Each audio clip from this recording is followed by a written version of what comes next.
Alors, donc je me présente rapidement, Claude Bourguignon, donc, ingénieur agronome.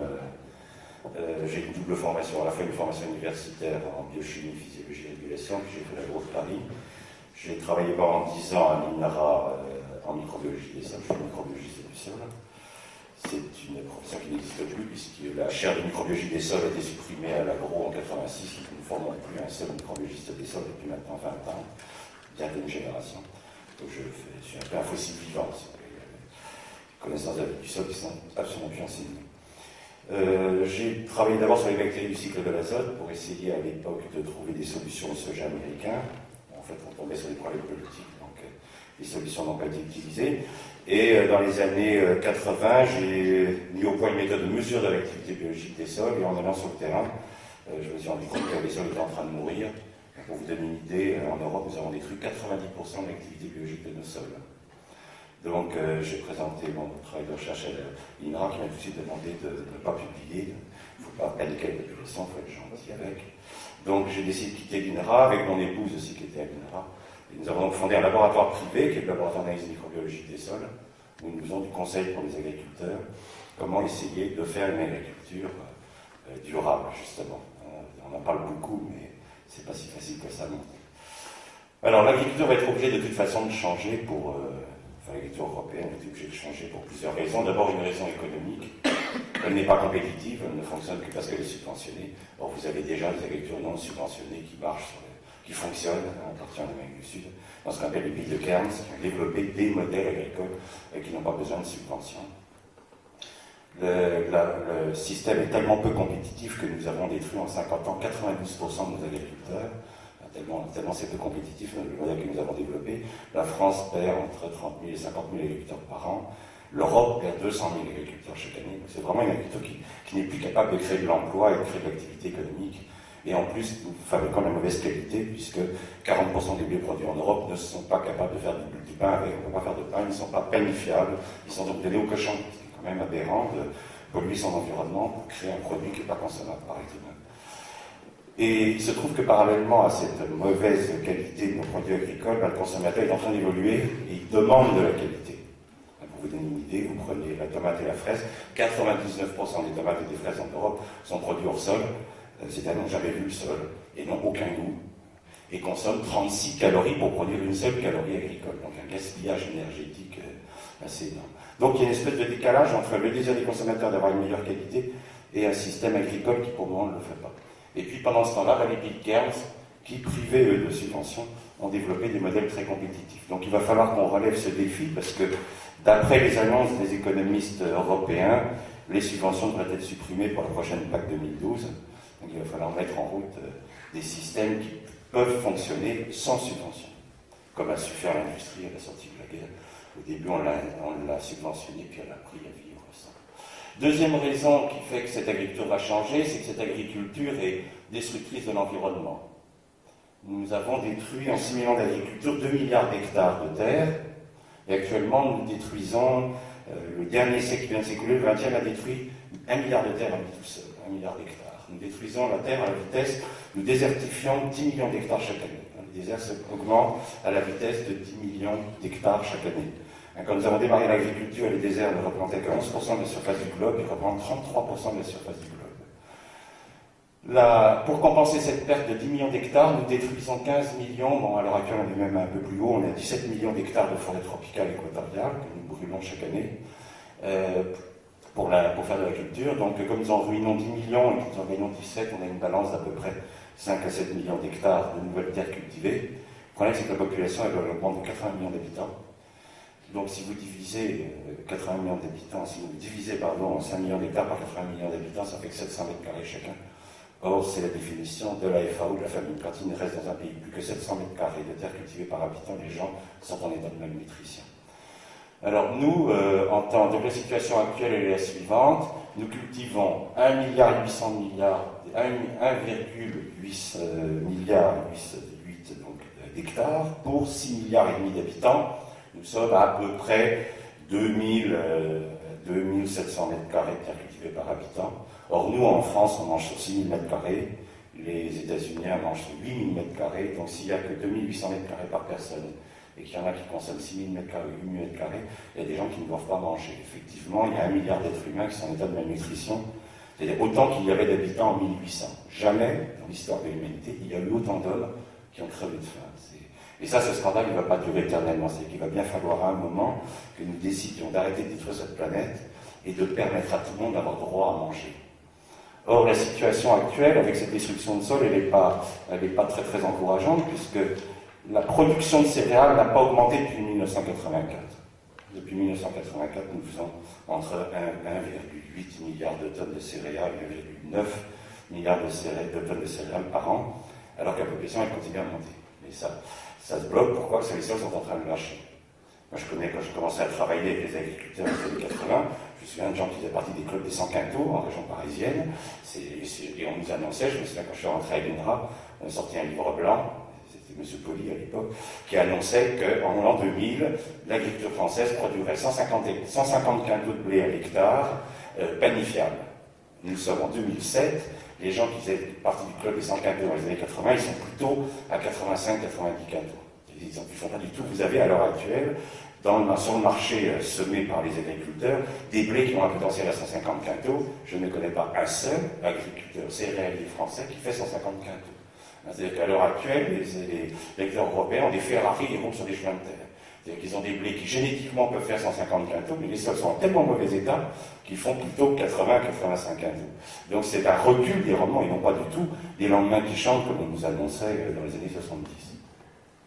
Alors l'érosion des sols est un phénomène qui se fait en 3 étapes, toujours la même, c'est toujours la même évolution.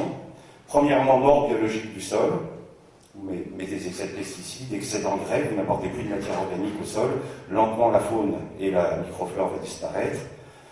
Un pays comme la France, par exemple, la France est le 2e consommateur mondial de pesticides. Nous consommons presque autant de pesticides que les États-Unis avec une surface agricole 10 fois plus petite. Nous consommons 10 fois plus de pesticides à l'hectare que les États-Unis. La France est un des pays, avec la Hollande, qui consomme le plus de pesticides à l'hectare. Le résultat, c'est que les populations animales et fongiques en particulier disparaissent. Quand les animaux meurent, qu'est-ce qui se passe? Il n'y a plus de remontée des éléments par les vers de terre, par toute la faune qui passe son temps à remonter. La pluie, elle fait descendre les nitrates, les phosphates, le magnésium, tout ça, et sans arrêt la faune remonte. Les sols fonctionnent depuis des millions d'années. Pourquoi? Parce que la remontée biologique des éléments lutte contre la lixiviation physique. Ça, c'est des lois de la nature. La pluie fait descendre, la faune remonte. Quand vous tuez les vers de terre, nous sommes passés 2 tonnes de vers de terre à l'hectare à 50 kg en France. Les vers de terre, ils ne remontent plus. Donc à ce moment-là, qu'est-ce qui va se passer? Vous rentrez dans une phase de lixiviation. Vous allez commencer à polluer les nappes et les rivières. Vous allez envoyer les phosphores dans les rivières, les nitrates vont arriver dans les nappes. C'est-à-dire que votre sol va commencer à se lixivier. Donc il va s'acidifier. Vous allez perdre en particulier des éléments comme le calcium. L'humus et l'argile ne vont plus pouvoir s'attacher. L'argile va partir et c'est vos rivières qui sont pleines de boue. Ils vont rentrer dans la dernière phase qui est la phase physique, c'est-à-dire que la terre s'en va. Alors, ça, c'est des photos, il n'y a pas besoin d'aller dans les pays tropicaux pour le voir. Voilà par exemple des choses qu'on voit très bien en France. On arrive à perdre de la terre, même là c'est un drain, ça c'est dans la Sarthe, un drain à 80 cm de profondeur, où l'eau est totalement boueuse. Maintenant, dès qu'il pleut en Europe, toutes les rivières sont pleines de boue. Ça, c'est un phénomène totalement anormal. Une rivière doit rester transparente. Quand vos rivières sont boueuses dès qu'il pleut ou que les fossés sont boueux, c'est que c'est la terre qui s'en va. Donc vous perdez votre patrimoine. Alors l'état des sols, et c'est mondial, hein, c'est pas seulement en Europe, c'est toute la planète qui est en train de perdre ses sols. Et on arrive à des situations où, par exemple en zone betteravière, c'est des zones betteravières en bassin parisien, on a maintenant des zones, alors ils parlent de fatigue de sol, parce que des gens qui étaient habitués à faire 90 tonnes de betteraves en font plus que 50, alors ils parlent de sol fatigué, nous on fait des mesures, ils ne sont pas fatigués, les sols sont morts. Il y a une différence entre quelqu'un qui est fatigué et quelqu'un qui est mort, hein, c'est pas tout à fait pareil. Là ils sont carrément morts, c'est vous ne dessinez plus d'activité biologique au laboratoire. Vous ne comptez plus d'animaux, il n'y a plus rien. Le sol est dans un état et vous avez des phénomènes de sol qui sont... Donc le problème qu'a l'agriculture, il est le suivant. Comment répondre à la fois, c'est ça toute la difficulté, comment répondre à la fois à un impératif économique et un impératif environnemental? Pour ça, il faut apprendre à cultiver la terre sans l'éroder. Et ça n'a jamais été fait. En 6000 ans d'agriculture, l'homme n'a jamais été capable de développer une technique, une pratique agricole qui protège la terre. Et c'est ça le grand challenge de ce millénaire. Il va falloir que nous apprenions à cultiver la terre sans érosion. Alors comment faire? C'est pas ça. Ben, il faut changer le dogme dans lequel fonctionne l'agriculture. C'est que l'agriculture est une activité économique qui n'a pas de base scientifique, est une base purement dogmatique. Le dogme de l'agriculture actuelle, c'est le sol, c'est un support inerte, je mets des engrais dessus, ça rend les plantes malades, je les soigne avec des pesticides et je produis. C'est ça le dogme. Bon, c'est faux, le sol n'est pas un milieu inerte, c'est le milieu le plus vivant de la planète. 80% des êtres vivants sont dans le sol, 80%, hein, c'est pas un petit chiffre. Hein. 80% de la biomasse vivante est dans les sols, c'est donc absolument pas un milieu inerte, et il n'y a absolument pas besoin de pesticides. S'il y a des pesticides, c'est que vos plantes sont malades. Si vos plantes sont malades, c'est qu'elles sont mal nourries. Et pourquoi elles sont mal nourries? Parce qu'il n'y a plus de vie dans le sol et c'est les microbes qui nourrissent les plantes. Donc il faut repenser complètement la façon dont fonctionne le sol. Donc comment faire? Il faut revoir toutes les bases. On sélectionne à l'heure actuelle des plantes génétiquement pour qu'elles répondent à la consommation d'engrais. Par exemple, au début du XXe siècle, la France cultivait 10 espèces de blé. Je ne parle pas de variété, je parle d'espèces. À l'heure actuelle, nous en cultivons plus que 2, le blé dur et le blé tendre. Et nous avons éliminé toutes les espèces qui ne répondaient pas aux engrais. C'est qu'on fait des tests agronomiques, on met des engrais, une PK. Si ça répond à l'engrais, on garde. Si ça ne répond pas à l'engrais, on élimine. Prenez par exemple l'épeautre. L'épeautre a été éliminé de l'agriculture française parce qu'il ne répondait pas à l'azote. C'est les agriculteurs biologiques qui ont sauvé l'épeautre, puisque justement ils n'utilisent pas d'azote. Et si nous avons encore du triticum spelta, donc cette espèce de l'épeautre, c'est grâce aux agriculteurs biologiques qui ont sauvé cette espèce parce que justement ils appréciaient sa rusticité, c'est le fait qu'il poussait sans avoir besoin d'azote. Donc vous pouvez génétiquement faire, au lieu de pratiquer ce que nous pratiquons, c'est-à-dire de détruire la biodiversité, de cultiver plus de 2 espèces de blé au lieu de 10. Nous sommes passés de 3600 variétés de fruits cultivées en Europe à moins de 40. Au lieu de pratiquer cette destruction de la biodiversité, c'est au contraire utiliser cette biodiversité et rechercher non pas des plantes qui vivent à coups d'engrais et de pesticides, mais au contraire sélectionner ce qui est plus rustique et qui protège les sols, qui n'ont pas besoin d'eau pour pousser, pas besoin d'aller prendre de l'OGM pour faire pousser des maïs sans eau. Vous avez dans la famille des maïs des espèces qui ne consomment pas d'eau, l'irrigation pour faire pousser un sorgho, pour faire pousser un moa, pour faire pousser un mil, ou des millets, pas besoin d'OGM pour faire ce genre de choses.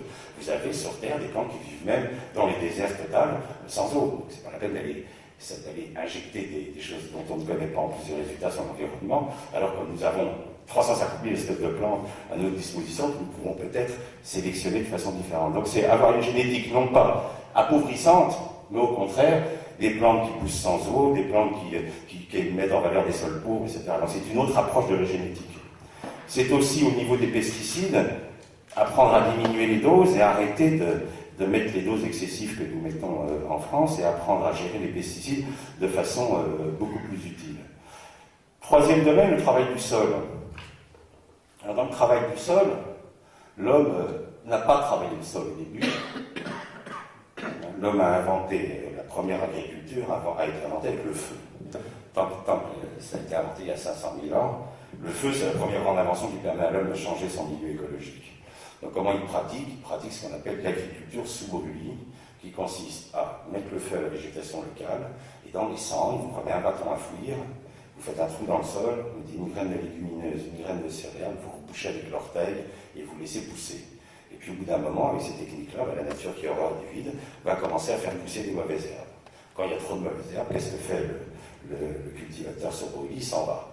Ils ont des villages qui sont en palme et en bois, ils sont mobiles, ils se déplacent. Et ils reviennent, les cycles de rotation, quand vous êtes en Nouvelle-Guinée, en Amazonie, c'est encore des hommes qui travaillent comme ça, et d'à peu près 60 ans. Tous les 60 ans, l'homme revient au même endroit, remet le feu, cultive, dès que les mauvaises herbes arrivent, il repart. Donc c'est une agriculture extraordinairement reposante, à peu près 2 à 3 heures de travail par jour. C'est plutôt cool, ça a duré comme ça pendant 500 000 ans. Puis on a inventé il y a 10 000 ans une catastrophe pour les agriculteurs qui est la ville en dur.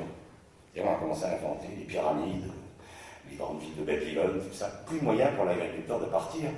Parce qu'autant c'est facile de laisser pourrir un village pygmée ou papou, autant une pyramide ça se déplace plus. Donc à partir de ce moment-là, les hommes ont été obligés de trouver une technique pour continuer à cultiver avec les mauvaises herbes. Ils vont inventer le travail du sol. C'est la malédiction divine. Dans tous les romans, la Bible, enfin toutes les légendes de tous les peuples, l'homme vivait dans le paradis, il n'était pas fatigué, il avait juste à brûler un peu, et ça poussait tout seul. Et puis il invente le sol, et Dieu, c'est la malédiction de Dieu, la terre ne produira que des épines et tu te nourriras à la sueur de ton front. Et on passe à 14 heures de travail par jour.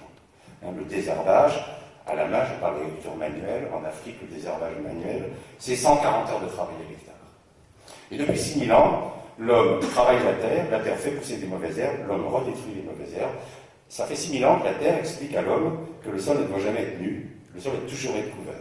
C'est pour ça que dès que l'homme met de la terre nue, immédiatement la nature va faire pousser quelque chose pour protéger le sol. Car c'est les plantes qui sont un peu comme les cheveux sur votre crâne. Les plantes sont là pour protéger le sol contre l'attaque de la pluie, contre la violence des rayons du soleil, contre l'érosion. Donc ce qu'il faut, c'est de se dire, tiens, nous créons de l'érosion parce que nous croyons absolument qu'il faut travailler les sols. La nature, elle fonctionne depuis des millions d'années sans travail. Est-ce qu'on ne pourrait peut-être pas imaginer une agriculture qui ne met pas le sol à nu, puisque la nature ne veut pas que le sol soit nu, elle passe son temps à faire pousser des mauvaises herbes, ce que nous appelons mauvaises herbes, qui sont en fait des herbes qui viennent protéger le sol. Est-ce qu'on ne pourrait pas trouver un autre modèle? Pour ça, on peut tout simplement faire une chose, on va étudier ce que la nature fait. La nature a un énorme avantage sur nous, c'est qu'elle est pérenne, elle est fortement durable, et donc elle a forcément des modèles qui fonctionnent, puisqu'elle est capable de durer pendant des millions d'années, sans érosion, et sans appauvrissement de son sol. Donc comment elle fait? Je vais vous montrer une photo en forêt, en forêt amazonienne. Vous allez tout de suite comprendre comment fonctionne la nature. Voilà, donc c'est une photo prise par mon épouse en son bassin amazonien. Vous avez au-dessus, ici, c'est la grande réserve de l'Iguassou. Ça, c'est un milieu sauvage, naturel, qui a 70 millions d'années, qui reçoit 3 mètres d'eau par an. Vous pouvez remarquer que la rivière qui sort de la réserve, le grand fleuve est absolument transparent. Et toutes les zones d'eau que vous voyez au milieu de la réserve sont absolument transparentes. Dans la rive de l'autre côté, en face de la réserve, c'est cultivé. La rivière qui sort de la zone cultivée est entièrement boueuse. Ça veut dire que la nature, elle fait un modèle absolument durable, il n'y a pas de sol qui s'en va. Dès que l'homme intervient, dès qu'il met le sol à nu, la rivière devient immédiatement orange. Ici, vous pêchez, c'est plein de poissons. Ici, tous les poissons crèvent noyés par la boue.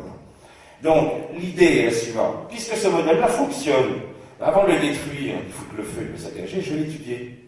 Je vais essayer de comprendre comment un système est capable, pendant 70 millions d'années, de recevoir 3 mètres d'eau par an sans perdre de sol. Donc, on va regarder comment ça marche, comment le système biologique a réussi, au cours de l'évolution, c'est au cours de centaines de millions d'années d'évolution, de faire un modèle qui ne perd rien.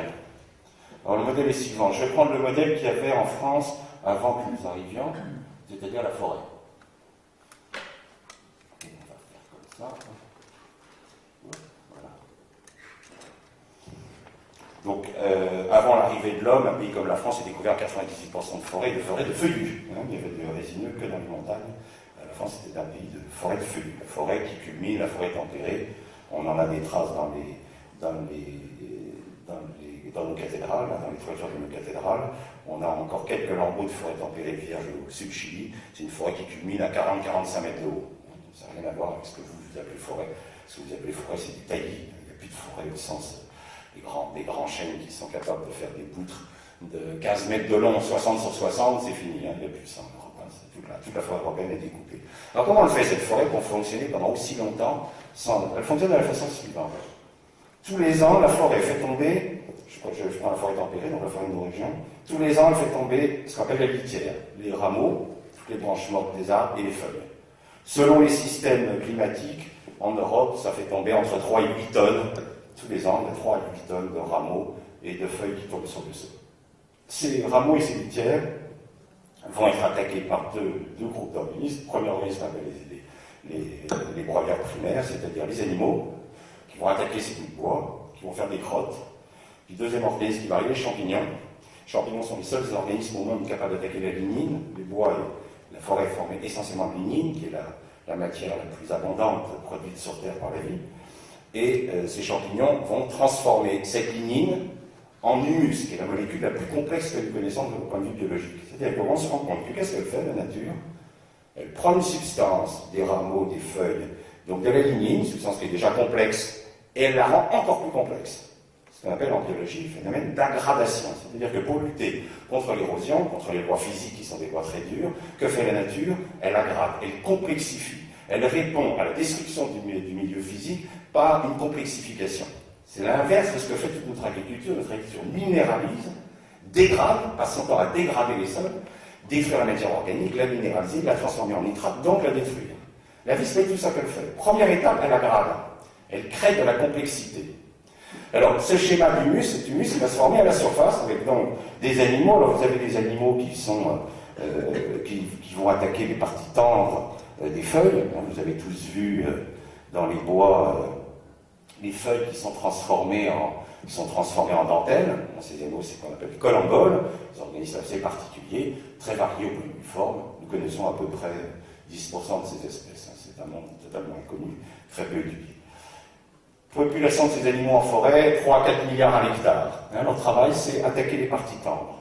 Ensuite, vous avez les animaux qui attaquent les parties plus costauds, les acariens. Pareil, 3 à 4 milliards d'animaux, des formes extrêmement variées. Eux sont capables d'attaquer les nervures des feuilles, d'attaquer des bouts de bois. Vous avez ensuite des vers de terre qui vivent à la surface du sol, qui sont des animaux qui mangent plutôt les excréments des acariens et des collemboles. Donc les vers épigés, il y en a un que vous connaissez bien, c'est le petit en bas, la Eisenia foetida, qui se nourrit uniquement d'excréments d'animaux. Lui, il nettoie toutes les crottes d'animaux sauvages. Et puis, vous avez des animaux capables carrément d'attaquer des bouts de bois, comme les cloportes, c'est-à-dire des crustacés, des gules, qui ont des mandibules extrêmement costauds, qui mangent carrément des tiges de colza, des trognons de maïs, qui sont capables d'attaquer des choses dures. Et puis vous avez des prédateurs qui mangent ces animaux, des pseudoscorpions, des araignées. Donc vous voyez tout un monde qui est à l'intérieur du sol et qui va participer à cette première étape qui est de broyer pour faciliter l'attaque des champignons. Quand vous regardez le travail de ces animaux en microscopie, vous vous rendez compte qu'ils ont créé des crottes, qu'on appelle les boulettes fécales, et qu'ils ont incroyablement aéré le sol. Sous le travail de cette faune, le sol va devenir absolument comme de la moquette. Vous avez tous été marchés en forêt, vous avez remarqué l'incroyable moelleux du sol forestier. C'est que le sol forestier, c'est 80% de vide. C'est comme l'air. Ça va permettre donc à la forêt de résister contre la pluie, parce que quand il pleut, la forêt n'est pas gênée, ne connaît pas l'érosion. Elle a une perméabilité de 150 mm d'eau à l'heure, c'est-à-dire qu'un sol forestier peut recevoir 150 mm d'eau à l'heure, toute l'eau va rentrer dans le sol. Pour vous donner une idée, un limon labouré a une perméabilité d'1 mm d'eau à l'heure. La forêt 150, l'homme travaille le sol, le labour 1 mm d'eau à l'heure.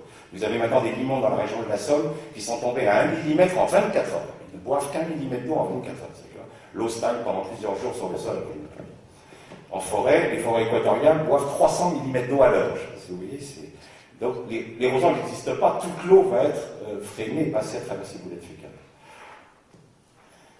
Ensuite, les champignons vont donc, alors si on regarde en détail, c'est en grossissement plus fort les boulettes fécales, vous allez voir le vide que ça fait par rapport à la matière pleine, vous voyez, c'est comme des grosses billes qui sont superposées, donc l'eau peut rentrer là-dedans extrêmement facilement. Alors, les arbres vont s'adapter à ce système, c'est-à-dire que la litière est attaquée, elle est transformée en humus, et au printemps, qu'est-ce qui va se passer? Il y a une partie de l'humus, 1 à 2% chaque année, va se minéraliser sous l'action des bactéries, ici, ce n'est plus avec les champignons, et lentement, cette molécule très complexe qui est l'humus, une partie de cet humus va se minéraliser, va donner naissance à du nitrate, du phosphate, du sulfate, qui va descendre à travers la couche du sol, qui sera récupéré, si vous avez vu des enracinements d'arbres, vous avez vu que les arbres ont une première couche de racines horizontales, qui rentre sous la litière. Ces racines vont récupérer le nitrate, le phosphate, et vont le recycler. Le système sol, plante est fermé, il n'y a pas de perte. Il n'y a pas de perte de nitrate, pas de perte de phosphate, pas de perte de magnésie, pas de perte de calcium. Tout est constamment recyclé parce qu'il y a un réseau de racines sous la matière organique. C'est ça le système astucieux de la nature, c'est que les racines se mettent sous la matière organique, elles ne sont pas au-dessus comme nous faisons avec le labour. Nous mettons la paille au fond, nous mettons la paille sous les racines, donc nous polluons. Là, la matière organique, elle est bien au-dessus. Les arbres, ensuite, ils ont un deuxième système d'enracinement qui est un système pivotant qui, lui, va plonger dans le sol profondément jusqu'à la roche-mère. Là, il y a deux solutions. La roche-mère est fissurée, la racine va continuer son chemin. Et là, elle descend très profond. Un record mesuré dans un pays comme la France, sous chêne, 150 mètres de profondeur, sous merisier, 140 mètres de profondeur, sous orme, 110 mètres, c'est-à-dire que là, on va jusqu'à la nappe. Et il est la seule plante au monde capable de prendre l'excédent de la pluie et de l'emmener jusqu'à la nappe phréatique le long de ses racines. Les spéléologues qui nous ramènent ces racines, parce qu'on ne prend pas une piteuse pour creuser sur 150 mètres, c'est les spéléologues qui nous rapportent ces racines de grande profondeur, eh bien, ils nous disent que dans les grottes souterraines, sur Terre, on voit l'eau ruisseler le long des racines de l'arbre. L'arbre, c'est le grand gestionnaire de l'eau. parce qu'il va d'une part développer les champignons qui retiennent l'eau à la surface du sol, c'est pour ça que les sols forestiers sont toujours frais, ils ne sont jamais secs, et ensuite il gère, il remplit, il stocke l'excédent d'eau de pluie dans la nappe. Donc c'est un système, l'arbre est une plante absolument unique pour son fonctionnement, c'est vraiment les arbres qui gèrent. Et puis, là où c'est pas fissuré, bien, la racine va ramper sur le caillou et va attaquer le caillou. Elle va attaquer avec des acides, sécréter des acides organiques, et elle va dissoudre le caillou. Elle va être consolidée par des bactéries, c'est-à-dire que l'arbre envoie du sucre par ses racines, toutes les plantes font la même chose, elles envoient du sucre qui vient de la photosynthèse par leurs racines, elles nourrissent des microbes, et là, des microbes vont attaquer le caillou, fabriquer du nitrate, du phosphate, de la potasse, du soufre, et vont le donner à l'arbre. Donc il y a un échange, l'arbre va donc remonter les éléments minéraux de la roche mère, va les remonter jusque dans son feuillage. À cette profondeur-là, il y a des racines qui meurent, et ces racines mortes seront à nouveau nettoyées par une faune spécialisée, qu'on appelle la faune endogée, des colamboles, des acariens, mais de grande profondeur, qui vont nettoyer tout ça pour permettre aux jeunes racines de revenir. Cette attaque de la roche mère par les racines va transformer la roche en une fraction minérale très complexe. Là encore, on retrouve toujours le système biologique qui passe d'un système simple à un système plus complexe. Ces cristaux qui sont les plus complexes que nous connaissons sur Terre s'appellent les argiles. Les argiles sont des silicates de fer et d'alumine. Comment ils sont formés par les racines? Moi, quand j'ai fait l'agro, on ne savait pas encore comment c'était fait, les argiles. Personne ne savait comment c'était fabriqué, donc on sortait des théories totalement délirantes et incompréhensibles. Et puis, à la fin des années 80, une équipe canadienne et une équipe australienne ont montré comment ça se faisait. Il ne fallait pas aller chercher des théories très compliquées, c'est tout simple. La plante, quand elle attaque une roche, qu'est-ce qu'elle va pomper? Elle va pomper ce dont elle a besoin. C'est qu'elle va pomper le soufre, le calcium, le magnésium, la potasse, le phosphore, tout ce qui la nourrit. Or, les roches, elles sont formées de quoi? Elles sont formées essentiellement de silice, de fer et d'aluminium, qui sont les atomes majoritaires dans la roche. Donc lorsqu'une plante va pomper tout ce dont elle a besoin, calcium, magnésium, phosphore, etc., elle va laisser dans la périphérie racinaire beaucoup de silice, beaucoup de fer et d'aluminium, parce qu'elle en utilise très peu, c'est des oligo-éléments pour elle. Alors vous avez une loi en chimie qui dit que quand une substance dans la solution de l'eau devient trop concentrée, elle cristallise. C'est comme ça qu'on récolte le sel marin, on fait sécher de l'eau de mer, on la fait évaporer, puis à un moment, les cristaux de sel cristallisent tout ça, et sont arrivés à un certain niveau de concentration dans l'eau de mer, ils vont faire des cristaux. Qu'est-ce qui va se passer autour de la racine de la plante?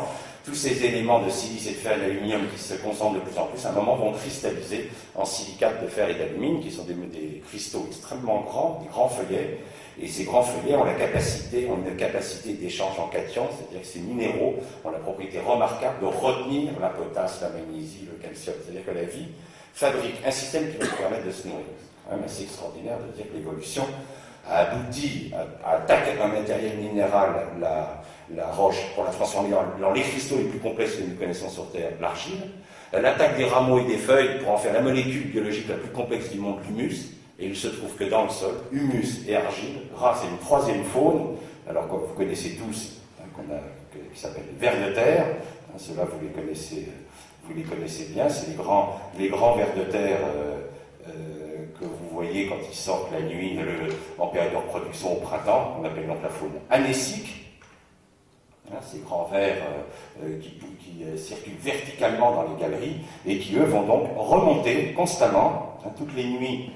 Ils remontent dans leur galerie, ils viennent chercher de la matière organique, ils redescendent, ils font demi-tour, ils vident leur intestin pour former ce qu'on appelle un turricule, ils redescendent dans leur galerie, ils revident un turricule, et on a montré que c'était dans l'intestin de ces vers de terre que l'argile et l'humus se mettaient ensemble pour former le complexe argilo-humique. Et ce complexe est attaché par un ion qui a, les argiles sont négatives, les humus sont négatifs, et vous avez un ion qui a deux charges positives, le calcium. Alors les vers de terre ont une glande qu'on appelle la glande de Morène, qui sécrète énormément de calcium, et dans l'intestin, calcium et humus vont s'attacher ensemble. C'est pour ça que quand vous prenez une crotte de ver de terre et que vous la mettez dans un bocal d'eau et vous remplissez d'eau, vous voyez que la crotte ne s'effondre pas. Si vous prenez de la terre, ça fait de la boue au fond du bocal. Vous voyez que le turricule ne bouge pas, parce que c'est un complexe argilo-humique parfaitement stable. Donc on voit que le sol est un modèle tout à fait remarquable, c'est le milieu le plus riche du monde, c'est le seul milieu qui est formé d'une matière organique et d'une matière minérale. L'air et l'eau, l'atmosphère et l'eau sont des milieux purement minéraux, c'est des milieux que nous polluons, on ne se prive pas de polluer l'eau, on ne se prive pas de polluer l'atmosphère, mais ce n'est pas des milieux que nous pouvons détruire. Parce que quand un milieu est minéral, les attaches sont atomiques, c'est indestructible. Si on voulait faire disparaître l'eau de la surface du globe, il faudrait chauffer la planète à 100 degrés et puis elle s'évaporerait. C'est tout ce qu'on pourrait faire. L'atmosphère, pour casser des molécules d'azote qui fait 70% de l'atmosphère, avec une triple liaison, on sait le faire maintenant, pour faire les engrais chimiques, il nous faut une tonne de pétrole pour faire une tonne d'engrais. C'est des énergies énormes. Par contre, détruire un sol, c'est très très facile. Il suffit tout simplement que vous arrêtiez d'apporter de la matière organique à votre sol. Il suffit qu'au lieu de laisser la matière organique au-dessus, vous l'enfouissez avec un labour, et vous allez faire disparaître la matière organique, disparaître les humus. À ce moment-là, les archives ne sont plus attachées, et c'est l'érosion, et vous avez de la boue plein vos rivières. Donc le sol a comme propriété d'être le milieu le plus riche du monde, puisqu'il a une capacité d'échange en cations, il retient les éléments nutritifs, mais il est le plus fragile, et il est le plus sensible à l'action humaine. C'est donc, quand on connaît le fonctionnement du sol, il faut donc reprendre complètement différemment. Je vais vous montrer une photo. Ça devient difficile de trouver des vers de terre, de trouver des sols, il y a pas mal de vers de terre, mais des personnes qui travaillent encore correctement, on en trouve. Voilà par exemple un travail de vers de terre, vous voyez, sur un limon. Vous voyez comment il raye, vous voyez tous les petits traits verticaux que vous voyez là le long de ce profil, ce sont des galeries de vers de terre qui circulent constamment du haut jusqu'en bas. Alors ils mangent l'emploi de terre tous les jours. Il y a un bon sol, un bon sol forestier, c'est entre 2 tonnes et 4 tonnes de vers de terre à l'hectare, donc tous les jours ils remontent. L'emploi de terre, on dit le brassage que ça fait, c'est-à-dire que les vers de terre brassent entre 1000 tonnes, enfin entre 100 tonnes et plus de 1000 tonnes de terre par hectare. Il y a plusieurs centimètres de terre chaque année. C'est eux qui sont responsables de l'enfouissement des restes humains. Vous savez que quand ils font des fouilles, les archéologues, ils trouvent la pierre taillée, ensuite les mosaïques romaines, ensuite les restes du Moyen-Âge. C'est pas parce que les gens de la pierre taillée vivaient sous terre, qu'ils vivaient comme nous à la surface de la terre, mais les vers de terre ont recouvert constamment ces restes. Darwin a été le premier scientifique à donner une datation des restes humains en mesurant l'épaisseur de terre déposée par les vers de terre, connaissant le poids de terre transporté tous les jours par les vers de terre. Il a été le premier à donner des datations en disant voilà, ça a 10 000 ans, vu l'épaisseur de terre recouverte. Si vous avez eu l'occasion, il y en a parmi vous qui ont des jardins, que vous avez mis des pas japonais dans vos jardins, des pierres, vous avez remarqué que les pierres disparaissent lentement. C'est des vers de terre qui déposent de la terre constamment par-dessus. C'est pour ça que souvent j'entends les agriculteurs qui me disent oh là là, j'ai les pierres qui remontent. C'est jamais les pierres qui remontent, ça n'existe pas, c'est la terre qui s'en va. Donc quand vous voyez les pierres apparaître, c'est que vous êtes en train de perdre votre sol. Les pierres ne font que s'enfoncer avec le travail de la fouille.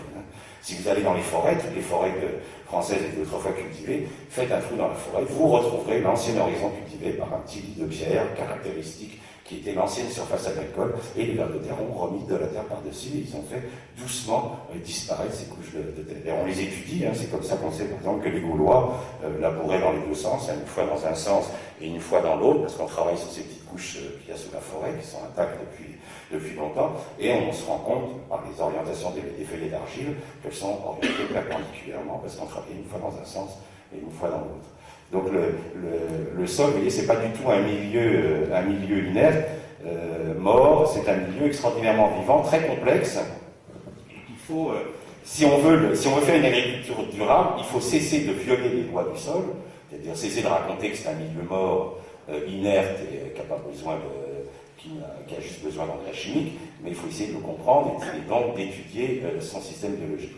Alors, pourquoi le labour est une catastrophe? Pourquoi il provoque tellement d'érosion associée avec les engrais chimiques? Les engrais chimiques favorisent la minéralisation de la matière organique, les pesticides détruisent la faune, et puis le labour, lui, met tout à l'envers. Alors, pourquoi c'est une catastrophe? Parce que quand vous allez labourer, qu'est-ce que vous faites? D'abord, vous faites une semelle. C'est-à-dire que votre charrue, plus vous labourez profond, plus la semelle va être dure, plus il faut de puissance au tracteur, et plus vous lissez cette semelle, elle va empêcher déjà l'eau de circuler. Et puis, qu'est-ce que vous avez fait en labo? Vous avez pris la pâte et vous l'avez mis au fond du profil. Ça, la nature n'est pas du tout au courant de ça. Il y a des millions d'années que les animaux, eux, travaillent la matière organique en surface. Donc quand vous allez mettre au fond, qu'est-ce qui se passe? Il y a énormément d'espèces qui vont disparaître parce qu'elles ne savent pas vivre à l'intérieur du sol. Elles ont l'habitude de vivre au-dessus, ne vivent pas à l'intérieur. Mais déjà, vous faites chuter tout de suite la population du sol. Ensuite, les animaux qui vont transformer cette paille, qui arrivent à vivre à l'intérieur du sol, qui vont transformer cette paille, ils vont faire des crottes. Ces crottes vont être attaquées par les microbes. Et le problème des microbes, c'est qu'eux, ils consomment énormément d'oxygène. On dit qu'ils ont une forte demande biologique en oxygène. Ils consomment 350 fois plus d'oxygène que nous. Donc, qu'est-ce qui va se passer? Eh bien, comme l'oxygène ne va pas avoir le temps de traverser la couche labourée, ici, on va rentrer en anaérobiose. Et l'anaérobiose, ça va se mettre à puer. Si vous avez envie de fumer, par exemple, ça va carrément sentir mauvais, ça va faire des glaies. Or, il est totalement impossible de faire de l'humus en anaérobiose, car les champignons sont tous aérobies. Il n'existe aucun champignon anaérobique sur Terre. Donc vous ne faites plus d'humus. Le jour où vous labourez, vous arrêtez la production d'humus. C'est pour ça que, curieusement, les agriculteurs ont du mal à comprendre pourquoi nous avons triplé le volume de paille en France depuis 1900. 1900, on fait à peu près 2 tonnes de paille à l'hectare, on en fait 6 tonnes maintenant. Et nous avons divisé par 4 notre teneur en matière organique. C'est quand même curieux, on pourrait se dire, mais comment ça se fait qu'on avait plus de 4% de matière organique en 1900, on n'a plus que 1,4%, alors que nous produisions 3 fois plus de paille. Et simplement qu'au 1900, les gens qui travaillaient au cheval, puis le cheval, vous ne labourez pas à 30 cm, hein. Même au Rambo, il n'y arrive pas. Hein. Le cheval, il gratte la surface du sol. Donc il laissait encore de la paille proche de la surface du sol, il fabriquait encore des humus. Le jour où vous labourez à plus de 8 cm de profondeur, c'est fini, vous ne fabriquez plus d'humus. Vous faites une croissance d'humus. Hein, Venise est une ville qui est sur l'eau, et elle tient pourquoi? Parce que les piliers de chêne sont sous l'eau, il n'y a pas de décomposition, il n'existe aucun champignon capable d'attaquer les piliers qui soutiennent la cathédrale de Venise, et cette ville tient depuis 1000 ans sur des piliers de chêne parce qu'il n'y a pas de champignons pour l'attaquer. Tout agriculteur, surtout les éleveurs qui ont eu l'occasion d'enfoncer des piquets pour faire des clôtures, vous avez remarqué que quand vous sortez un piquet en bois, donc de la lignine, qui n'est attaqué que par les champignons, les bactéries ne peuvent pas toucher la lignine, et vous avez constaté que votre piquet il est attaqué en haut, hein, il est creusé en haut, que la pointe est intacte. Vous mettez votre paille là où la pointe est intacte, vous ne faites plus d'humus. Le jour où vous pratiquez ça, vous retournez la terre, votre terre va mourir. C'est-à-dire que vous allez commencer l'érosion. C'est inévitable, c'est une pratique qui ne peut pas faire autre chose que l'érosion. En plus, les grands vers de terre, qu'est-ce qu'ils vont faire, les gros vers de terre? Ils ne vont pas s'amuser à monter jusqu'à là où c'est plus de paille. La paille, vous l'avez mise ici. Donc les vers de terre, ils arrêtent leur galerie ici, ils ne remontent plus les éléments. Ils arrêtent de les remonter, puisque de toute façon, vous leur donnez à manger en bas. Et ensuite, le blé, quand il va descendre avec ses racines, il descend ici, ça pue, c'est anaérobie, il s'arrête, il attend que la fermentation soit finie. Donc, si votre blé est semé en octobre, il descend à la vitesse d'1 cm jour, grâce à ses racines. Si vous avez enfoui à 30 cm, il faut 1 mois pour arriver à la zone fermentée. Là, ça pue, il attend. Tant que ça pue, il ne passera pas. Donc, il y a 1 mois à fermenter, vous perdez 30 cm d'enracinement. Si c'est 2 mois, ce sera 60 cm d'enracinement. Et pendant ce temps-là, comme vous avez tout fait, les transformations anaérobies, ça minéralise, il n'y a pas d'humus. Comme ce n'est pas complexe, vous allez au contraire à une dégradation, vous polluez la nappe. Donc vous avez tout faux pour le sol, vous avez tout faux pour l'évolution des matières organiques, vous avez tout faux pour la faune, vous avez tout faux pour la pollution de la nappe. Donc il faut arrêter cette méthode-là. Le problème, c'est que, comme c'est écrit dans la Bible, que les gens font des concours de labour, que c'est rentré dans l'inconscient collectif, c'est un travail de sociologie. C'est-à-dire qu'il faut, c'est exactement comme il faut expliquer en Afrique, on n'a pas tué les femmes comme ça, etc. Donc il leur expliquer des bases. Il faut expliquer que le labour est une pure vision ancienne, à l'époque on ne pouvait pas faire autrement, que maintenant on sait comment fonctionne le sol et qu'on n'a plus besoin de labourer. Mais ça demande, c'est pas les sols qui sont difficiles à être décompactés, c'est la tête des gens, parce qu'ils sont bloqués depuis 6000 ans dans des légendes qui n'ont rien de scientifique, qui sont des légendes. On n'a jamais augmenté un rendement avec un labour, dans aucune expérience agronomique sur Terre, mais les gens sont persuadés que s'ils ne labourent pas, ça ne produit pas. Alors qu'on a au contraire des augmentations de rendement quand on arrête de labourer. Mais c'est vrai que psychologiquement, je le reconnais, c'est pas ça. Alors comment faire? Comment l'agriculteur peut-il passer à un arrêt du labour? Il faut d'abord que dans sa tête il soit. Il ne va pas être encouragé par ses voisins qui vont se moquer de lui, qui vont dire tu vas rater, tu vas couler, tu vas ruiner ta ferme, tu vas la vendre. Il faut qu'il lutte psychologiquement contre un environnement défavorable. Mais il faut surtout, le problème, c'est qu'il faut qu'il relance sa faune. Quand vous êtes tombé à 100 kg de vers de terre à l'hectare, vous n'avez pas demandé au vers de terre tout de suite de décomposer vos pailles. Donc en général, on passe par des étapes, ça va dépendre un peu des rotations. Vous savez, si vous avez des rotations très dures pour le sol, comme betterave, patate, oignon, haricots verts, blé, c'est une céréale tous les 5 ans, vous comptez à peu près 15 ans avant de remettre votre sol debout. Si vous avez des rotations de type léorche, colza, c'est-à-dire que des cultures d'hiver qui sont semées en bonnes conditions et moissonnées en bonnes conditions, en général, en 3-4 ans, la faune est revenue. Donc on peut, pendant une étape, ça dépend des rotations, si vous êtes en prairie, vous n'avez pas besoin, si vous avez de la prairie, vous n'avez pas besoin de faire cette étape-là, on passe par ce qu'on appelle le TCS, c'est-à-dire la technique culturale simplifiée, qui consiste donc à remuer superficiellement la matière organique. Alors vous avez des tas de machines, ça va des machines rotatives type Horsch ou Tutsi, qui sont donc des machines qui vont mélanger superficiellement la paille et le sol. Moi je les appelle les techniques compliquées de semis, parce que c'est des techniques qui sont quand même embêtantes. Vous mélangez de la paille avec le sol, donc vous créez des soifs azotés, donc il faut mettre de l'azote au moment du semis. C'est pas recommandé à l'heure actuelle par les champs d'agriculture. Vous avez le problème de limaces. Les vers de terre ne reviennent pas tout de suite. Vous avez beaucoup plus de mauvaises herbes parce qu'à l'intérieur au moins du labour, puisqu'il a été créé que pour ça. C'est un désherbant le labour. La seule utilité du labour, c'est que ça désherbe. Et là, au contraire, vous allez stimuler les mauvaises herbes. Donc ça demande pendant un moment d'utiliser des herbicides, ce qui n'est pas top pour le sol. Mais c'est souvent une étape assez indispensable avant que la vie revienne. Et quand le sol redevient vivant, on peut vendre la charrue et passer technique de semi-direct sous couvert. Alors le semi-direct sous couvert, c'est quoi le principe? C'est copier la nature, c'est-à-dire c'est de non pas faire comme on voit, c'est-à-dire enfouir tout avec une putréfaction, hein, c'est du tournesol labouré, vous voyez tous les côtés bleutés de la putréfaction hein, dans l'anaérobio, c'est surtout pas faire ça, c'est au contraire se baser sur une observation très simple, qui est que quand j'observe un blé qui se développe, et on constate que le blé, il a très bien structuré le sol. Hein, si je regarde une plante sur le sol, qu'est-ce que je constate? Un contraste très très fort entre la zone compactée par la charrue, hein, ce qu'on appelle la semelle de labour, qui est du vrai béton, puis au-dessus, j'ai un sol extraordinairement aéré. Hein, c'est-à-dire que la racine, la biologie, elle ne compacte pas, elle fait exactement l'inverse, elle décompacte, c'est-à-dire qu'elle crée une énorme aération. Alors quel est le problème de l'agriculteur depuis 6000 ans? C'est ne pas avoir de mauvaises herbes, et avoir un lit de semences. Un lit de semences, c'est quoi? C'est une terre grumeleuse, c'est justement pas des grosses mottes, c'est une terre grumeleuse qui va permettre à la graine d'avoir à la fois et de l'oxygène et de la fraîcheur pour germer. Hein, parce qu'elle appelle justement toutes les difficultés pour la graine, c'est qu'il lui faut de l'eau, parce que sinon elle ne germe pas, mais il lui faut quand même de l'air, parce qu'elle a besoin de respirer pour germer. Or, qu'est-ce que je constate? Je constate que les racines, elles créent exactement ce que je veux. Donc si je trouve une plante qui m'étouffe les mauvaises herbes, et que je peux détruire facilement, c'est une plante qui gèle, je n'ai pas besoin de garder, donc il va mourir au premier coup de gelée de l'hiver, et qui me structure le sol. J'ai mon lit de semences, j'ai un sol propre, je peux semer. Hein, donc l'idée, c'est, au milieu de ces 350 000 espèces de plantes qui existent sur Terre, je vais essayer de rechercher des plantes qui sont capables de structurer le plus efficacement les sols, et puis je vais semer dedans. Alors vous avez des plantes remarquables, il y a des plantes qui ont des capacités de faire de la racine qui sont tout à fait remarquables. Alors, montrer le grand spécialiste de ça, donc c'est Jackson aux États-Unis.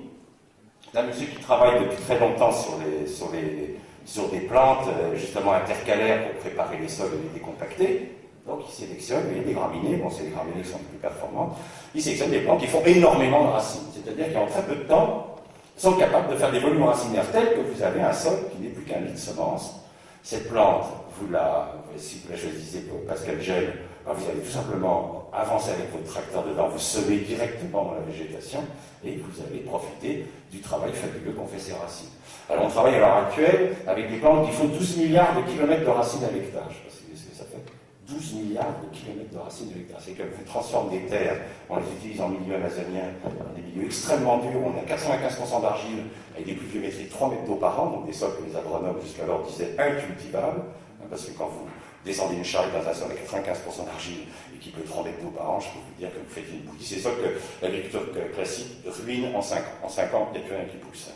Avec ces arbres, avec ces plantes-là, on fait de la production sans arrêt, parce qu'on ne laisse jamais le sol nu et on va le structurer avec ses racines. Donc l'idée, c'est de mettre une plante intercalaire. Alors, en plus, cette plante intercalaire, vous pouvez aussi la choisir comme plante énergétique. Vous pouvez prendre une plante intercalaire que vous allez mettre entre deux cultures, donc vous récoltez une orge d'hiver, avant que vous plantiez votre culture d'hiver, vous avez un certain temps, pendant ce temps-là, vous pouvez faire une culture énergétique, parce que raconter qu'on va faire des cultures énergétiques à la place des cultures alimentaires, alors qu'on a déjà plus assez à manger sur Terre, est une idée totalement farfelue. Il va qu'on garde une surface agricole pour manger. Par contre, à partir du moment où vous ne labourez plus, c'est-à-dire que vous ne faites pas un passage de labour pour faire des mottes, ensuite un passage pour casser les mottes, ensuite un passage pour aplanir tout ça. C'est-à-dire 4 passages avant d'installer une culture. Si vous avez juste à semer, vous avez quand même gagné 3 passages. Vous gagnez du temps, vous pouvez avoir, au lieu d'attendre entre toutes vos périodes et laisser le sol nu, vous pouvez produire. Donc l'idée c'est, je vais installer une culture tout de suite derrière ma plante. Donc ça va évidemment, alors comment on va faire? Si on prend par exemple un itinéraire derrière céréales d'hiver, qu'est-ce que je vais faire? Là je prends une situation où il n'y a pas d'élevage, donc je n'ai pas besoin d'épargne. Je moissonne que les épis, c'est ce qu'on appelle les strippers, c'est une moissonneuse batteuse qui travaille très haut. Je ne prends que les épis, donc je consomme déjà beaucoup moins de fuel puisque je n'ai pas broyé les pailles. Je laisse les pailles debout, c'est très important de les laisser debout. Et je sème directement avec un semoir à 10, je sème directement dedans une culture intercalaire. Ça peut être une culture au gibier, ça peut être une culture qui récupère l'azote, ça peut être une culture qui fait de l'énergie, qui produit par exemple, si elle est à cycle court, qui vous produit de l'huile. Hein, on a maintenant des crucifères qui ont des cycles à 90 jours, donc vous pouvez très bien entre une moisson 15 juillet et un semis 15 octobre, vous avez le temps de produire une crucifère qui vous fait de l'huile. Alors, ça fait des semis qui sont évidemment un petit peu, je dirais, un petit peu différents de ce que vous avez l'habitude de faire, puisqu'on va semer directement dans la paille. Alors voilà par exemple un semis dans une culture intercalaire en milieu, donc là c'est la Bourgogne, plateau de Lan, conditions assez froides.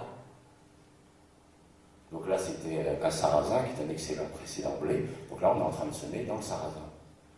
Alors vous voyez, le principe c'est quand vous regardez par en haut, vous avez l'impression qu'on n'a rien fait, hein, puisque la machine se contente de fendre, laisser tomber la graine et refermer le sillon. Donc pas de lever de mauvaises herbes. Puisque dès que vous touchez la terre, les mauvaises herbes se lèvent. Le principe, c'est surtout de ne pas faire de mauvaises herbes et de tout de suite s'installer. Alors, ça fait de temps en temps voilà par exemple un semis dans l'Ain, donc près de Lyon. Vous voyez, ça fait des semis qui sont un peu. Là, on sème sous la pluie. Hein. Ce jour-là, il est tombé 12 mm d'eau. On sème direct, on s'en fiche qu'il y ait de l'eau, puisque je roule sur des plantes. Hein. Donc vous ouvriez votre calendrier de semis de façon très intéressante. Là, je suis en train de semer. Alors c'est vrai que c'est choquant quand vous voyez ça, vous dites, oh, le gars il sème, qu'est-ce qu'il va faire? Ça c'est une plante qui gèle, donc il n'y a absolument pas de souci à se poser. Et on sème notre culture. Alors, vous pouvez faire, plus il fait chaud, plus vous faites des cultures imposantes. Quand vous descendez dans le sud de la France, où on a un climat qui est plus, disons, on a plus de chaleur entre le 15 juillet et puis le 15 octobre, on arrive à faire des végétations, vous voyez, très hautes. Là, on ne voit quasiment plus le tracteur. Vous voyez. Là, on est en train de semer, le tracteur, il commence à plus voir grand-chose. Alors là, vous terminez votre culture avec 2 à 3 kg d'azote en reliquat, c'est-à-dire que la pollution, c'est fini. Il n'y a plus la moindre pollution possible. Tout l'azote, tout le phosphore, toute la potasse est dans la plante intercalaire, elle n'est absolument pas dans le... Et alors voilà ce que donne une culture... derrière un blé zéro herbicide. Hein, c'est un blé, on n'a rien mis dessus. Hein. Vous voyez qu'il est propre. Hein. Il n'est pas sali par les mauvaises herbes. Pourquoi? Parce que je n'ai pas laissé pousser les mauvaises herbes, parce que j'ai mis une plante qui a tout étouffé. Donc quand je le regarde de près, mon blé, on se rend compte qu'il n'y a rien qui ait eu le temps de pousser, puisqu'en fait, j'ai 2 pailles.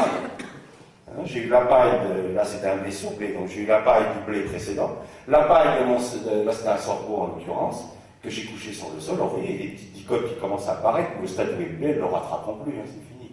Lui, il a gagné. Donc vous vous rendez compte que vous arrivez à faire Ça, c'est des itinéraires, vous passez un itinéraire à la bourse, c'est 140 litres de fuel hectare, un itinéraire comme ça, c'est 25 litres. Hein.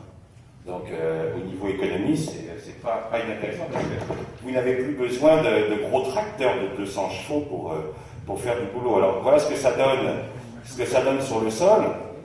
Ça, c'est un essai sur un limon latent de la région du Mans. Donc on a divisé la parcelle en 2, parcelle avec labour, vous voyez l'état de surface. Ça, c'est un limon qui a une perméabilité de 0,5 mm d'eau-heure.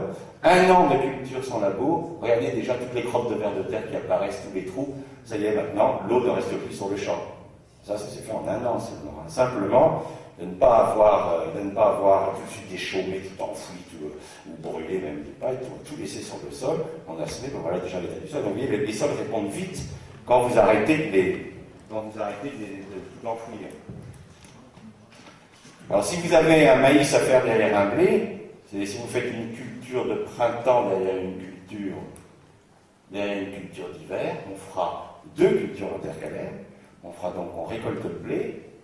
Dans le blé, je mets ma culture d'été. En plus, le gros avantage des cultures intercalaires, c'est que vous profitez des 3 derniers mois chauds, c'est-à-dire à la fin juillet, tout le mois d'août et tout le mois de septembre, sont les derniers mois chauds, vous pouvez faire encore de la biomasse et vous pouvez encore faire de la photosynthèse. Derrière, je vais mettre une culture d'hiver, parce qu'il faut. Ce système ne marche que si la plante dans laquelle je sème est vivante. Si elle est morte depuis plusieurs mois, elle est toute pourrie, elle n'a plus du tout d'effet, je vais avoir la terre qui va coller sur mes tiges, je vais sortir de la terre et je vais avoir des mauvaises herbes. Il faut que je sème, il faut que ma plante soit broyée la veille pour pouvoir semer. Je mets ma culture d'hiver et dans cette culture d'hiver, je sème. Alors ça fait des effets de maïs qui sont assez marrantes parce que on n'est pas habitué à voir le maïs sortir au milieu de ça. Et vous avez le maïs qui sort au milieu du caca. C'est pas gênant, c'est tout mort, il n'y a pas de mauvaises herbes. Donc, ce qui fait que vous vous retrouvez au moment de la récolte de votre maïs, vous avez un maïs qui est propre, Hein, si vous le regardez au moment de sa récolte, vous voyez, au sol, c'est tout propre. J'ai encore un gros mulch, j'ai un gros tas de matière organique, il y a tous les vers de terre qui reviennent, les colamboles, les affaires, et puis mon sol, il est propre. Et ce maïs, je vais à nouveau le récolter au stripper, je vais prendre que mes épis, je laisse tout au sol, et je ressème immédiatement une culture d'hiver. Donc je n'arrête jamais, c'est-à-dire que le principe, c'est de copier la nature, je ne laisse jamais mon sol nu. C'est la règle de base, c'est tout le temps occuper le sol avec une plante. Et pour ça, il faut du soin rapide, il ne faut surtout pas être obligé de labourer la terre et de la remuer. Sinon, si je suis obligé de tripatouiller la terre, je vais perdre du temps et je n'aurai pas le temps de faire mes itinéraires. Alors, on a, avec le travail de Jackson là, sur les plantes à sélection, on a des plantes remarquables.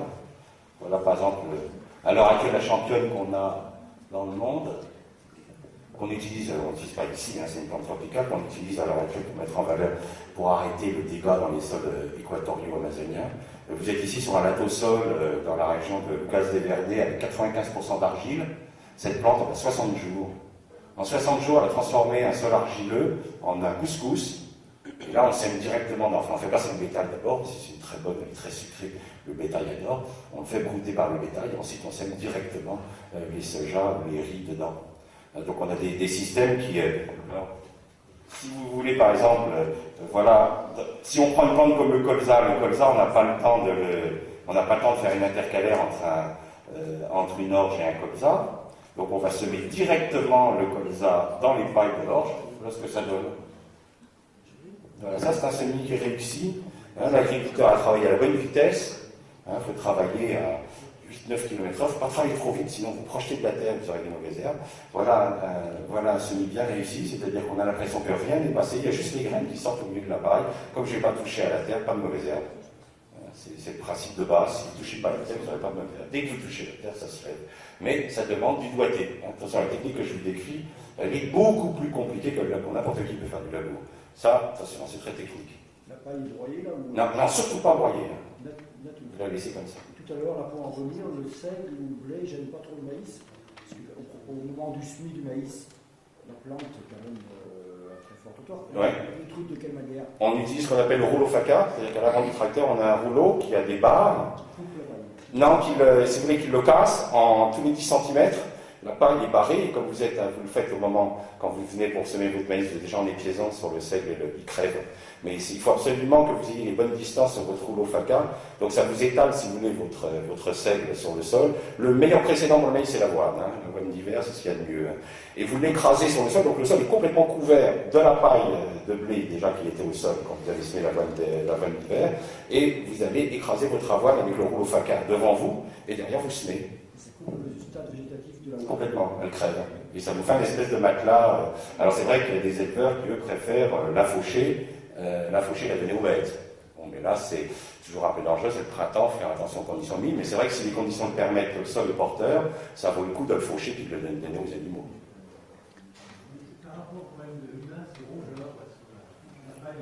Alors, les invasions de limaces sont liées à la disparition de leurs prédateurs, qui sont les carabes. Vous êtes dans la même situation qu'étaient les vignerons avec les araignées rouges dans les années 70, où ils balançaient de l'insecticide à haute dose, ils avaient tué les typhlodromes qui sont les parasites des araignées rouges, et une fois qu'on a compris le phénomène, on a arrêté de tuer les typhlodromes, maintenant plus aucun vigneron traite contre les araignées rouges. Il faut que vous remettiez les carabes. Alors le problème, c'est que les carabes dorment dans les haies, parce qu'ils vivent dans les haies. Or, on a arraché les haies. Donc là, il y a tout un problème de remettre les prédateurs, et surtout de faire très attention surtout si vous utilisez des antitaupins, des choses comme ça, là, vous massacrez massivement vos carabes. Et là, vous aurez des problèmes de limaces. Mais les études qui ont été faites dans différents champs de lecture en France montrent qu'il y a autant de problèmes de limaces en TCS, en SMI direct. Alors c'est vrai que le labour a l'avantage de les mettre bien au fond. Mais vous ne réglez pas le problème des limaces. Les limaces, si vous en avez, ça se traite au mois de juin dans les blés. Il faut aller la nuit dans les blés avec une lampe de poche quand elle monte le long de vos tiges de blé. Parce que c'est cette génération-là qui va pondre et qui va détruire vos semis d'automne. Donc si vous avez de la limace au mois de juin, il faut traiter. En plus, si vous traitez au mois de juin, le gros avantage, c'est que vous faites ça pendant que vous faites un traitement sur votre blé, vous mettez un épandeur d'anti-limace à l'avant de votre tracteur ou à l'arrière. Le gros avantage, c'est que tous les vers de terre sont rentrés parce que le blé a séché, enfin la céréale a séché le sol, donc vous n'allez pas tuer vos vers de terre et vous allez pouvoir vous débarrasser de vos limaces. Sinon, vous allez en avoir des milliers. Mais bon, il y a pas mal de gens maintenant qui commencent à maîtriser ce problème-là. Il vaut mieux que vous alliez voir des gens qui font du SMIC direct depuis déjà un moment en France, qui vous expliqueront comment ils ont fait pour lutter contre. Mais c'est vrai que le premier temps, il ne faut pas laisser les limaces vous envahir. Sinon, c'est vrai que c'est des bêtes très embêtantes. Mais c'est un phénomène. Les limaces sont une vraie plaie, et on sait maintenant, des études ont montré que c'était parce qu'il y a des zombies prédateurs, des zombies de carabes. Dans des régions comme la Beauce, où il n'y a pas encore aussi longtemps que ça, il y a 40 ans, il y avait encore une quinzaine d'espèces de carabes, il n'y a plus rien. Donc les limaces sont ravis. Un carabe, lui, vous mange une bombe de limaces aux 4 heures. Les bêtes qui limitent bien les populations. Voilà notre semis, vous voyez, bien réalisé. Voilà, il a bien travaillé, il n'a pas projeté de terre, il n'y a aucune terre n'est revenue en surface, la levée se fait toute seule. Alors ça, c'est vraiment un doigté, c'est-à-dire qu'apprendre à semer sans projeter de la terre, ça c'est technique. Alors quand on regarde le principe du semoir, c'est tout bête, bon, une fois de plus, c'est un agriculteur qui a inventé ça. C'est 2 disques, un qui est plus long que l'autre, qui va donc fendre la terre.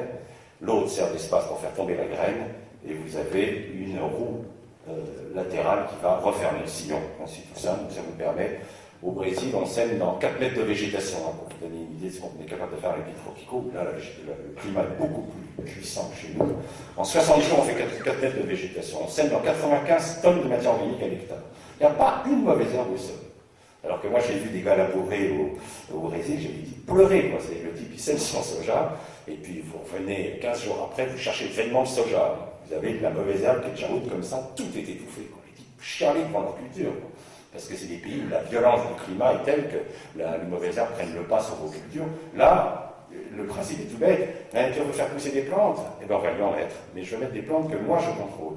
Des plantes que moi je connais.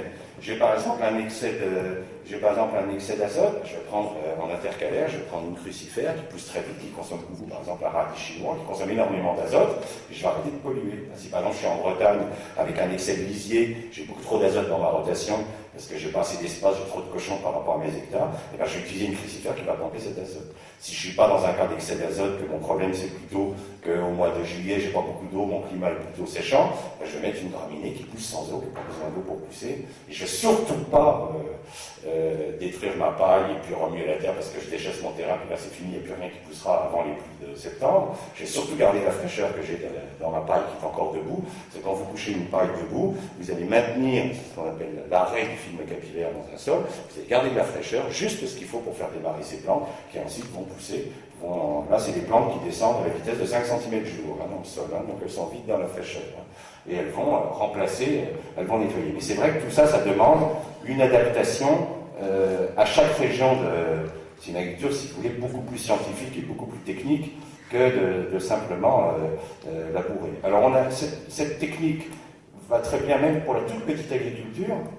On l'utilise même pour les tout petits agriculteurs des pays pauvres. La machine, pour les plus pauvres de tous, on utilise le tico-tico, qui est donc un semoir manuel à main qu'on plante à travers la culture, c'est-à-dire que la personne, au lieu d'avoir son petit salon pour essayer de travailler son sol, on va lui donc faire mettre cette culture. Cette culture elle sera fauchée à la faux. Là, je parle de gens qui ont, je parle du Vietnam, où les gens ont 2500 mètres carrés à cultiver pour faire vivre la famille. L'Afrique, où le gars il a 1 hectare. On fauche et on prend cette machine, vous voyez, qui a un réservoir de graines. On en amène des plus sophistiqués avec 2 réservoirs, un réservoir de graines et un réservoir d'azote. On va faire mettre 15 unités d'azote à l'hectare. On plante dans la végétation, ils l'ont appelé tico-tico, parce que quand vous faites tico-tico, il y a la graine qui tombe dans le sol, ils ont appelé ça tico-tico. Vous avez la machine tirée au cheval, avec ces disques de semi-direct qui fait 2 sillons d'un coup. Puis vous avez les machines rotatives pour les maraîchers, avec des roues avec des trous de différentes tailles en fonction des graines que vous mettez. Donc là, le principe, c'est de semer. On sème des trèfles Trifolium subterraneum, une légumineuse. On la tond très très rare. On prend la roue et on sème directement les radis, les plantes dans la couverture de la légumineuse.